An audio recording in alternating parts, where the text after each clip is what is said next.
नमस्कार, मी Ranjana. Home cook Ranjana चॅनलवरती आपल्या सर्वांचं पुन्हा एकदा मनापासून स्वागत आहे. माझ्या चॅनलवरती तुम्ही नवीन असाल तर होम कुक रंजना चॅनलला सबस्क्राईब करा. बाजूचं बेल आयकॉन सुद्धा प्रेस करा, म्हणजे माझ्या रोजच्या येणाऱ्या नवीन रेसिपीचं नोटिफिकेशन तुम्हाला मिळेल. माझ्या चॅनलवरती व्हेज नॉन व्हेज पदार्थांचे, मसाल्यांचे, चटण्यांच्या, घावणांच्या, भाकरींच्या अशा अनेक प्रकारच्या रेसिपीज आहेत. त्याची प्लेलिस्ट मी दिलेली आहे. त्याची लिंक खाली डिस्क्रिप्शन बॉक्समध्ये दिलेली आहे. तुम्ही मला फेसबुक आणि इंस्टाग्रामवर सुद्धा फॉलो करू शकता. तसेच माझ्या व्हॉट्सअप चॅनलला सुद्धा ऍड होऊ शकता. त्याची सुद्धा लिंक मी खाली डिस्क्रिप्शन बॉक्समध्ये दिलेली आहे. जरूर चेक करा. एखादी रेसिपी तुम्हाला आवडली तर जरूर करून बघा आणि तुमच्या कमेंट करायला विसरू नका. चला तर मग आज आपण कुठला पदार्थ बनवणार आहोत ते बघूया.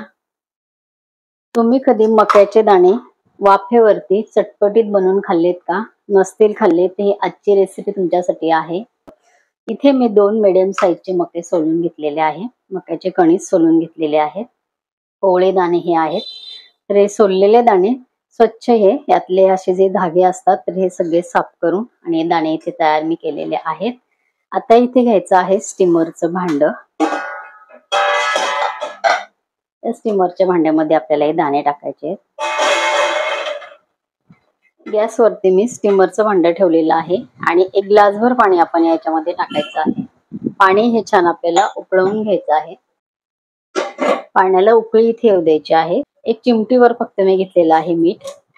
फक्त 1 चिमटी मीठ घेतलेलं आहे. अजिबात पूर्ण चव याला मिठाची लागणार नाही, एवढंच मीठ आहे. चवीप्रमाणे मीठ आपल्याला नंतर घालायचंच आहे. आता फक्त 1 चिमटीभर मीठ मी इथे घेतलेलं आहे. तेल बघा, फक्त मी 2 ते 3 थेंबे ते तेल घेतलेलं आहे हातावरती दाखवण्यासाठी. ते सर्व या मक्याच्या दाण्याला लावून घ्यायचे आहेत. 2 चिमटी इथे हळद घेतलेली आहे. हळद, मीठ आणि तेल सर्व बाजूने मक्याच्या दाण्यांना असं लावून घ्यायचे. सर्व दाण्यांना आपण हे सर्व चोळून घेतलेलं आहे. हे बघा, पाणी इथे खळखळून उकळलेलं आहे. त्याच्यावरती आपल्याला हे दाणे ठेवायचे आहे आणि याच्यावरती झाकण ठेवायचं आहे आणि 10 मिनिटं आपल्याला हे वाफवून घ्यायचे आहे. 10 मिनिटानंतर आपण दाणे आपले पूर्ण शिजलेत की नाही ते आपण चेक करणार आहे. 10 मिनिटं झालेली आहेत. कॉर्नचा आपला आहे बघा, दाण्यांचा कलर संपूर्ण बदललेला आहे. 10 मिनिट झालेले आहेत. हे छान दाणे आपले इथे वाफवले गेलेले आहेत.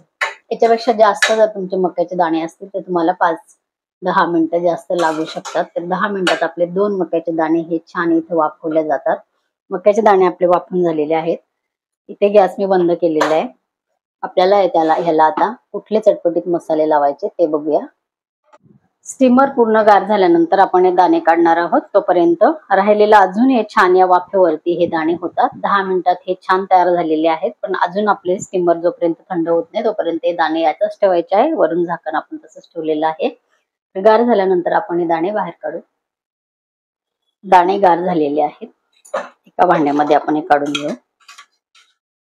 दाण्यांचा कलर अगदी थोडीशी आपण हळद इथे घातलेली होती तरी सुद्धा दाण्यांचा कलर एकदम छान इथे होतो.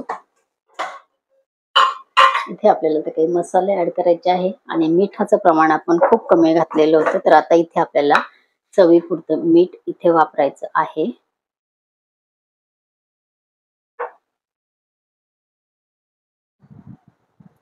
तिखटाचं प्रमाण तुम्ही तुमच्या आवडीप्रमाणे इथे घ्यायचं आहे. लाल तिखट आहे हे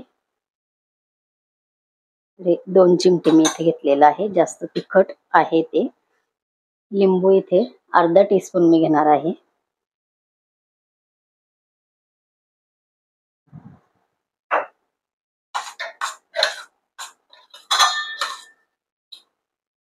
हाताने सगळ्या बाजूने आपल्याला व्यवस्थित या दाण्यांना चोळून घ्यायचे.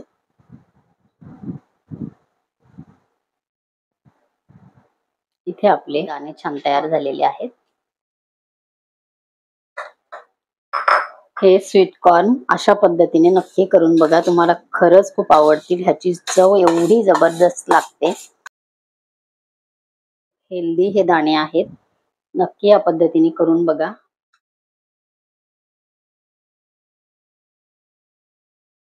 आजची रेसिपी तुम्हाला कशी वाटली कमेंट करून जरूर सांगा. आजची रेसिपी करून बघा. रेसिपी आवडली असेल तर लाईक करा, मित्र परिवारांमध्ये शेअर करा. माझ्या चॅनलवरती मक्याच्या दाण्यांचे बरेचसे मक्याचे पदार्थ मी दिलेले आहेत. त्यांची लिंक मी खाली डिस्क्रिप्शन बॉक्समध्ये दिलेली आहे, तुम्ही चेक करू शकता.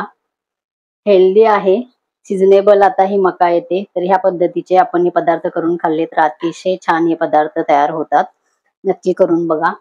आजची रेसिपी आवडली असेल तर लाईक, शेअर आणि सबस्क्राईब चॅनलला करायला विसरू नका. बाजूचं बेल आयकॉन दाबा म्हणजे माझ्या येणाऱ्या रोजच्या व्हिडिओचं नोटिफिकेशन मिळेल. परत असंच एक छानशी हेल्दी रेसिपी घेऊन आपण भेटणार आहोत. तोपर्यंत बाय बाय.